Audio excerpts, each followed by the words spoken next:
जी आज मैं आपके लिए बहुत ही मज़ेदार और बहुत ही ख़ास बैंगन की सब्ज़ी की रेसिपी लेके आया हूँ। आपने एक मरतबा ज़रूर मेरे तरीके से ये बैंगन की सब्ज़ी अपने घर में बनानी है और मुझे यकीन है कि आज से पहले आपने इस तरीके से कभी भी बैंगन की सब्ज़ी अपने घर में नहीं बनाई होगी। ये बनाइएगा, बच्चे बड़े घर के तमाम अफराद इसे बड़े शौक़ से खाएँगे और जो लोग बैंगन खाना पसंद नहीं करते वो भी बड़े शौक़ से खाएँगे। बहुत ही कमाल की रेसिपी है। आइए अपनी रेसिपी की तरफ चलते हैं। बिस्मिल्लाहिर्रहमानिर्रहीम। लाखों करोड़ों अरबों दुरूदो सलाम आप सल्लल्लाहु अलैहि वसल्लम पर और आपकी आल पर। अल्लाह ताला आपको खुश रखे। मैं हूं तारिक जावेद, आप देख रहे हैं दादा तारिक रेसिपी। जी आज की रेसिपी के लिए मैंने 500 ग्राम आधा किलो बैंगन लिए हैं और बैंगन जब भी आपने लेने हैं थोड़ा सा चेक करके लेने हैं कि इसमें होल या सुराख वगैरह ना हो। अगर सुराख या होल होगा तो इसका मतलब है कि इसमें कीड़ा लग चुका है, तो किसी सूरत भी आपने वो बैंगन नहीं लेना। मैंने बैंगन को चेक करके लिया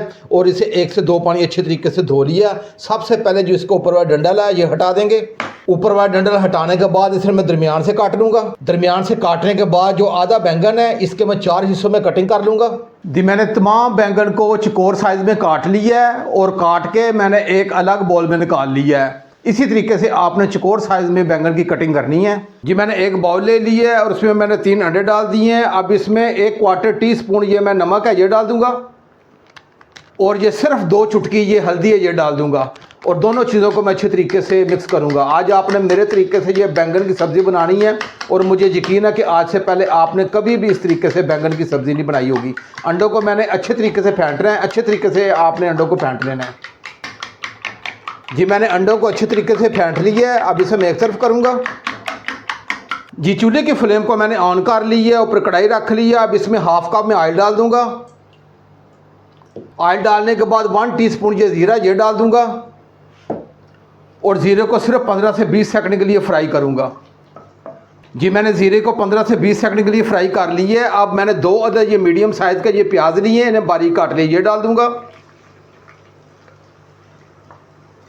और प्याज़ों को 3 से 4 मिनट के लिए फ्राई करूंगा। इसे हल्का सा हमने टी पिंक कलर लेके आना, ज़्यादा हमने जलाना नहीं है इसे। जी प्याज़ों को मैंने 3 से 4 मिनट के लिए फ्राई कर लिया है और ये बेहतरीन हमारे प्याज टी पिंक हो चुके हैं। इससे ज़्यादा हमने जलाना नहीं है इसे।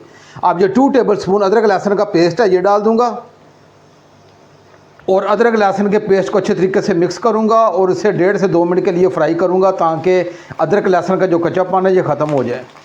जी मैंने अदरक लहसुन को 1.5 से 2 मिनट के लिए फ्राई कर लिया है और इसका जो कच्चापन था वो ख़त्म हो चुका है। 3 अदद मैंने हरी मिर्चें ली हैं, इन्हें मैंने बारीक काट लिए डाल दूंगा और साथ ही मैंने 2 अदद टमाटर लिए हैं, इन्हें मैंने बारीक काट लिए ये भी डाल दूंगा और टमाटर और हरी मिर्चों को अच्छे तरीके से मिक्स करूंगा और इसे 1.5 से 2 मिनट के लिए फ्राई करूंगा। टमाटर का एक कच्चापन होता है उसे हमने ख़त्म करना है।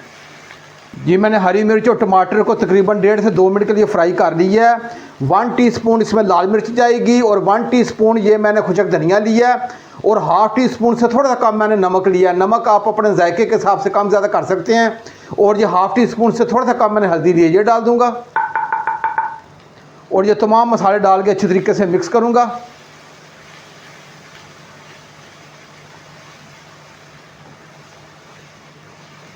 और मिक्स करने के बाद आधा गिलास इसमें पानी डालूंगा। पानी डालने के बाद अच्छे तरीके से मिक्स करके इसे 5 मिनट के लिए ढाँप के रखूँगा ताकि तमाम मसाला ये एकजान हो जाए। जी मसाले को ढाँप के रखे हुए मुझे तकरीबन 4 से 5 मिनट हो गए हैं। अब इसका ढक्कन उठा के चेक कर लेते हैं। ये जी हमारा बेहतरीन ये मसाला ये कुक हो चुका है और ये मसाला एकजान हो चुका है। इसका जो ऑयल है वो भी लागू होना शुरू हो गया है।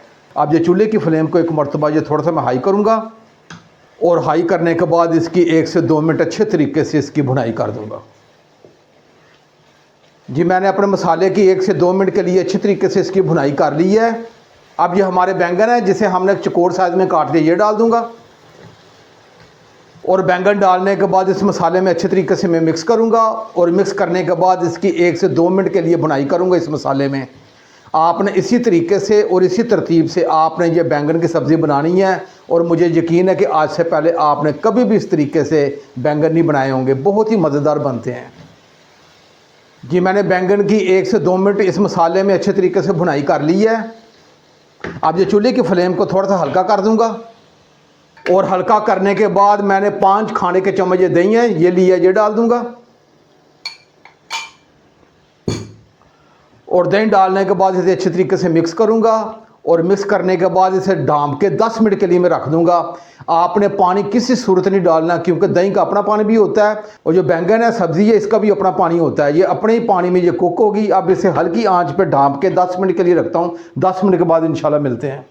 जी बैंगनों को ढाँप के रखे वो मुझे पूरे 10 मिनट हो गए हैं। अब इसका ढक्कन उठा के चेक करते हैं। जी ये नहीं जी हमारे बेहतरीन ये बैंगन कुक हो चुके हैं और मैं बिल्कुल कैमरे की आंख से करीब से आपको चेक करवा रहा हूँ। ये देखिए चम्मच के जरिए मैं आपको चेक करवा रहा हूँ। ज़रा बराबर भी आपने इसमें पानी नहीं डालना और ये बेहतरीन ये बैंगन हमारे मक्खन मलाई की तरह नरम हो चुके हैं और जो मसाले के साथ बिल्कुल एक जान हो चुके हैं और इसका जो ऑयल है वो भी लागू हो गया है। अब ये चूल्हे की फ्लेम को थोड़ा सा हाई करूँगा और हाई करने के बाद इसे मैं 1 मिनट के लिए हल्के चम्मच के साथ आगे पीछे करूँगा, साथ इसकी बुनाई होती जाएगी।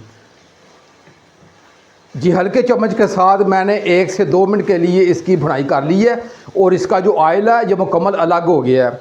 और जैसे ही ऑयल अलग हो, ये हमारे 3 अदद अंडे थे जिसे मैंने अच्छे तरीके से फेंट लिया था, ये मैं डाल दूंगा और डालने के बाद इसे 1 मिनट के लिए इसी तरह छोड़ दूंगा। जी मैंने अंडे डाल के 1 मिनट के लिए ऐसे छोड़ दिया। अब हल्के चम्मच के साथ मैं सालन को आगे पीछे करूँगा।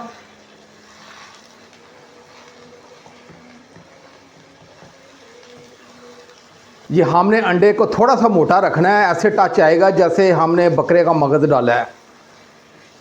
जी मैंने अंडों को हल्के चम्मच के साथ आगे पीछे कर लिया है। अब ये तमाम सालन को अच्छे तरीके से मैं मिक्स करूँगा और जो मैं थोड़ा सा चम्मच की मदद से भी आपको चेक करवाता हूँ। ये देखिएगा ये अंडे का बैंगन के साथ ऐसे टच आएगा जैसे आपने बैंगन में ये मगज़ बकरे का मगज़ डाल दिया है।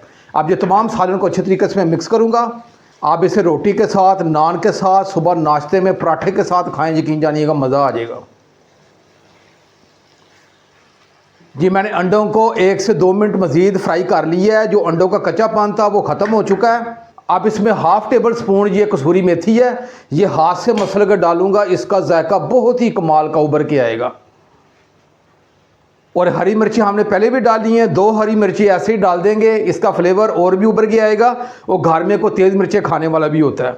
और ये थोड़ा सा धनिया ये डाल देंगे और अपने सालन को एक मरतबा अच्छे तरीके से मैं मिक्स करूँगा। कैसी ज़बरदस्त रेसिपी है और मुझे यकीन है कि आज से पहले आपने अंडे और बैंगन का सालन इस तरीके से नहीं बनाया होगा। बनाइएगा, यकीन जानिएगा मज़ा आ जाएगा। और मैं आपको थोड़ा सा करीब से भी चेक करवाता हूँ। ये देखिएगा।